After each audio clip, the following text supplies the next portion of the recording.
Hello friends, welcome back to our channel. चूँकि biology का ये सेकंड वीडियो है, फर्स्ट वीडियो आप सबको प्रोवाइड कराया जा चुका है। तो पहला वीडियो में मैंने आपको बताया था कि बायोलॉजी को हम दो पार्ट में कवर करेंगे, जूलॉजी एंड बॉटनी। तो जूलॉजी का फर्स्ट चैप्टर कोशिका, जिसके बारे में मैंने आपको थोड़ी बहुत जानकारी दी कि कोशिका क्या है, किसने खोज किया और कोशिका ओवरऑल में बड़ी छोटी कौन सी होती है और जंतु में कौन सी होती है।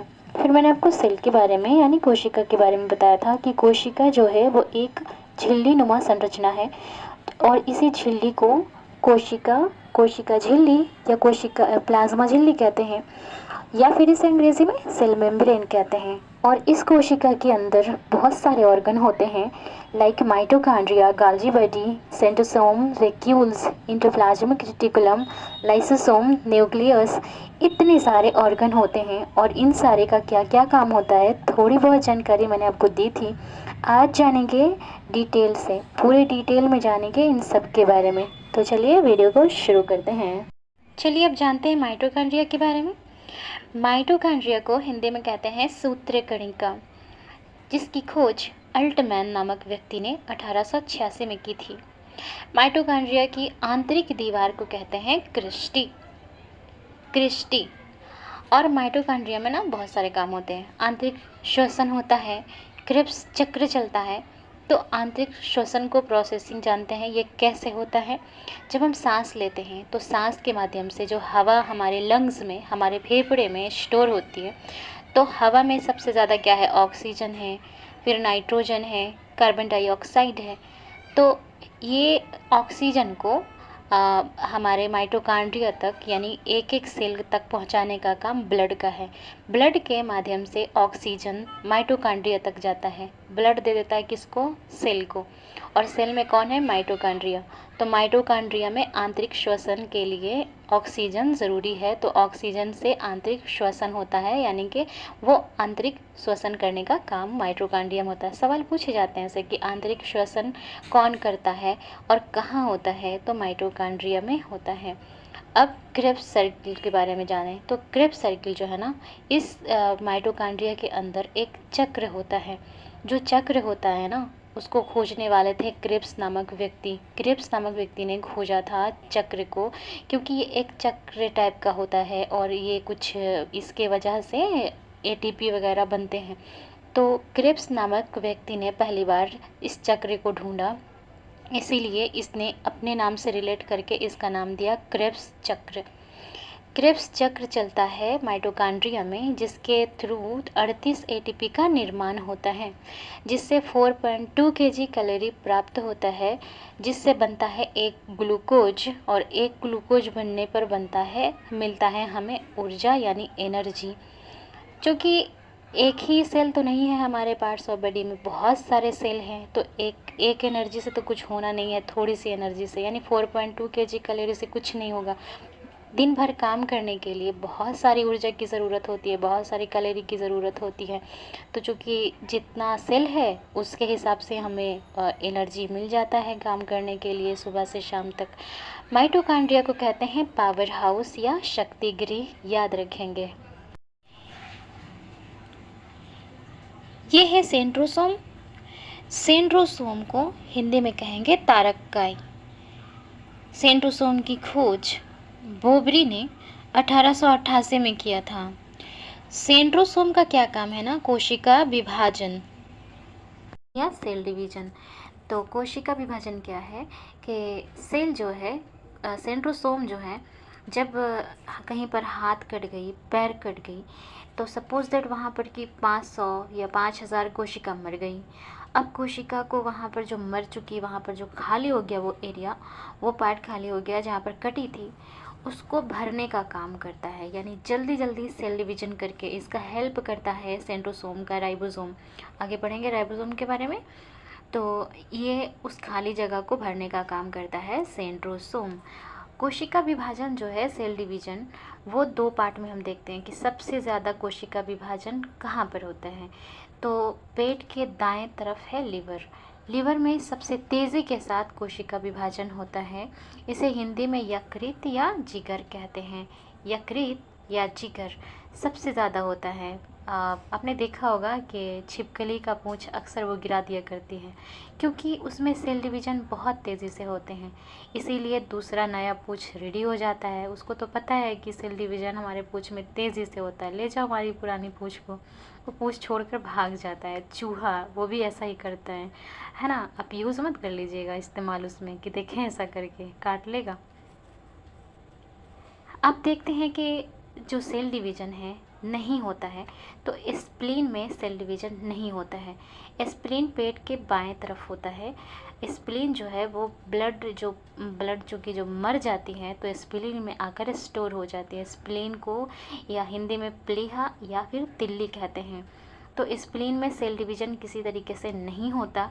अगर यहाँ पर कुछ भी हो गया, अगर आपने किसी को मार दिया इस तरफ, तो वो जी नहीं पाएंगे। ऐसा नहीं करना है, बस आपकी जानकारी के लिए मैंने बता दिया। ब्रेन में क्या होता है? ब्रेन में 90% सेल डिवीज़न यानी कोशिका विभाजन नहीं होता है। ब्रेन में चोट लगने पर कोई चांस नहीं है कि वो शख्स ठीक होगा, नहीं होता है किसी भी तरीके से यहाँ पर सेल डिवीज़न। लेकिन 10% सेल डिवीज़न होता है, जो कारण बन जाता है ब्रेन ट्यूमर का। ब्रेन ट्यूमर आपने सुना होगा, बहुत तो लोगों को हो जाता है। तो इन सब के बारे में आज मैंने सेंट्रोसोम के बारे में जान लिया। अब जानते हैं वैक्यूल्स के बारे में। वैक्यूल्स को कहते हैं हिंदी में रसधानी। इसका कोई काम नहीं, बस सिर्फ एक ही काम है, जल संग्रह या पानी को स्टोर करके रखने का। जब पानी पीते हैं पेट में जाता है और पेट से पानी पूरे बॉडी में डिस्ट्रीब्यूट हो जाता है। तो ये पानी को स्टोर करके कौन रख रहा है? हमारा वैक्यूल्स। माइटोकॉन्ड्रिया के अंदर वैक्यूल्स है, यानी इसे हिंदी में रसधानी कहते हैं। बस यही काम है इसका। आपने घर में भी देखा होगा ना, हाथ से पैर से पसीना निकलते हुए, तो यही वैक्यूल जो है वो स्टोर करके रख रहा है पानी को। आगे जानते हैं एंडोप्लाज्मिक रेटिकुलम, हिंदी में कहते हैं इसको अंतःप्रदव्य जालिका।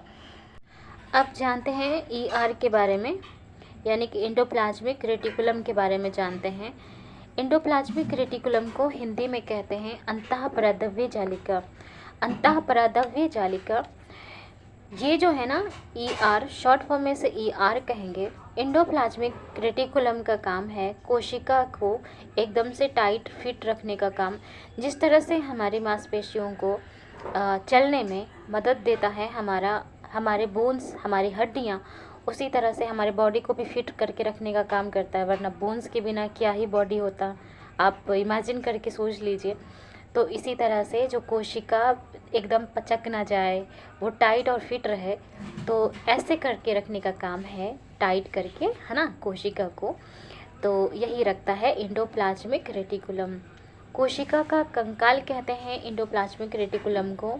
दो तरह के होते हैं ये पार्ट जो होता है ना, स्मूथ होता है, एकदम से चिकना होता है ये पार्ट, और ये पार्ट एकदम से रफ होता है, खुरदुरा टाइप का। तो इसे कहेंगे स्मूथ एंडोप्लाज्मिक रेटिकुलम, इसे कहेंगे रफ एंडोप्लाज्मिक रेटिकुलम। ये वसा का निर्माण करता है। इस पार्ट वाले में वसा का निर्माण होता है, और इस पार्ट में प्रोटीन का निर्माण करता है, यानी कि राइबोसोम होता है। ये जो खुरदुरा है ना, ये राइबोसोम यहाँ पे जमा हुआ है, इसीलिए ये लग रहा है यानी खुरदुरा टाइप का। यहाँ पे राइबोसोम बहुत सारे जमा हो जाते हैं, राइबोसोम के, जो प्रोटीन का मतलब निर्माण करता है। और राइबोसोम को प्रोटीन की फैक्ट्री कहा जाता है। राइबोसोम जो है वो दो तरह के होते हैं, एक 70S वाले, एक 80S वाले। 70S वाले छोटे होते हैं और 80S वाले बड़े होते हैं। सेल की बात कर रही हूँ मैं। 70S वाले को प्रोकैरियोटिक कहेंगे और 80S वाले को यूकैरियोटिक कहेंगे। प्रोकैरियोटिक में कौन कौन से आते हैं? प्रोकैरियोटिक सेल में आते हैं बैक्टीरिया, वायरस, है ना। बैक्टीरिया, वायरस वगैरह लोग जो हैं वो प्रोकैरियोटिक के अंतर्गत आते हैं, जबकि यूकैरियोटिक के अंतर्गत आते हैं ह्यूमन यानी इंसान, एनिमल्स जानवर, प्लांट पेड़ पौधे। तो याद रखेंगे, प्रोकैरियोटिक के अंतर्गत बैक्टीरिया, वायरस आएंगे, और यूकैरियोटिक के अंतर्गत आएंगे ह्यूमन, एनिमल्स एंड प्लांट। चलिए अब जानते हैं लाइसोसोम के बारे में। लाइसोसोम को हिंदी में भी लाइसोसोम ही कहा जाता है। लाइसोसोम के अंदर जो होता है ना, लाइसोसोम के बारे में आपको मैंने पहले बताया था कि लाइसोसोम बहुत खतरनाक होता है। कोशिका के बहुत जो सारे अंग होते हैं इससे डरते हैं, क्योंकि ये अपने आप को फाड़ लेता है। अब अपने अंदर के एंजाइम को सबके ऊपर डाल देता है, जिसके वजह से सब मर जाते हैं। ये भी मर जाता है, साथ में सबको लेके मरता है। बहुत बड़ा जालिम है ये तो लाइसोसोम को के अंदर जो जल अपघटक एंजाइम होता है उसे इंग्लिश में कहते हैं हाइड्रोलाइटिक एंजाइम। याद रखेंगे। कोशिकीय पाचन यानी कि कोशिका के आंतरिक कोशिकाओं को पचाने का, आंतरिक कोशिकाओं को गलाने का, मारने का, सबका ये बहुत बड़ा कांड करता है। ये लाइसोसोम कोशिकीय पाचन करने का काम करता है। लाइसोसोम को इसीलिए तो सुसाइड बैग या आत्महत्या की थैली कहते हैं। लाइसोसोम ना आरबीसी में लाइसोसोम नहीं पाए जाते हैं, यानी कि हमारे ब्लड आरबीसी में, ब्लड के आरबीसी में किसी भी तरह के लाइसोसोम नहीं होते। इसीलिए जो ब्लड है स्प्लीन, यानी कि आगे मैंने आपको बताया था कि प्लीहा या तिल्ली में मरे हुए ब्लड स्टोर हो जाते हैं। आगे जानते हैं न्यूक्लियस के बारे में। ये जो न्यूक्लियस है ना, केंद्रक, बहुत इम्पॉर्टेंट है। जिस तरह से हमारे बॉडी को कंट्रोल करने का काम हमारे ब्रेन का है, जिस तरह से ब्रेन हमें पूरे तरीके से कंट्रोल करते हैं। जब हमें गुस्सा किसी पे आता है, मन करता है मार के ठीक कर दें उसको, एक थाप खींच के मार मत देना, समझने के लिए बोल रही हूँ आपको। जो न्यूक्लियस है, तो जिस तरह से ब्रेन हमारा पूरे बॉडी को कंट्रोल करके रखने का काम कर रहा है, उसी तरह से जो सेल है, तो सेल के पूरे कंट्रोल को, सेल को पूरे तरीके से कंट्रोल करके रखने का काम यही केंद्रक यानी न्यूक्लियस का है। केंद्रक की खोज रॉबर्ट ब्राउन ने की थी।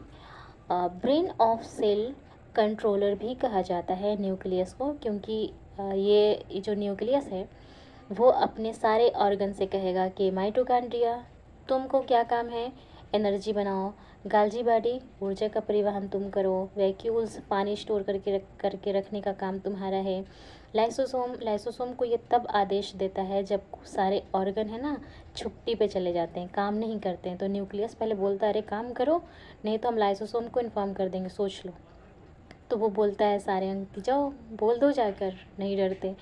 तो न्यूक्लियस है ना, जैसे ही लाइसोसोम को ये सारा बात बताता है कि देखो ये माइटोकॉन्ड्रिया वगैरह सब अपनी अपनी जगह पे चले गए, ये काम नहीं कर रहे हैं ठीक से, तो लाइसोसोम बस कुछ नहीं करता है, अपने अंदर का एंजाइम को फाड़ लेता है, और जिसके वजह से सारे के सारे ऑर्गन मर जाते हैं, सेल की डेथ हो जाती है। न्यूक्लियस यानी कि क्रोमोसोम, न्यूक्लियस के अंदर पाए जाएंगे क्रोमोसोम, डीएनए, आरएनए सब इसी में होते हैं। प्रोटीन इसमें होते हैं 80% और डीएनए होते हैं 10%। तो आज मैंने जाना कि न्यूक्लियस यानी कि केंद्रक ही में होते हैं क्रोमोसोम, डीएनए, आरएनए। अब इन सब के बारे में पढ़ेंगे आगे के क्लास में। आज के लिए बस इतना ही। तब तक अपना ख्याल रखिए, अपने फैमिली मेम्बर्स को अच्छे से प्रोटेक्ट कीजिए, और चूँकि ये जो लड़ाई है आपकी खुद की है, खुद ही से, तो डिमोटिवेट ना हो, मोटिवेट रहिए, पढ़ते रहिए, आगे बढ़ते रहिए।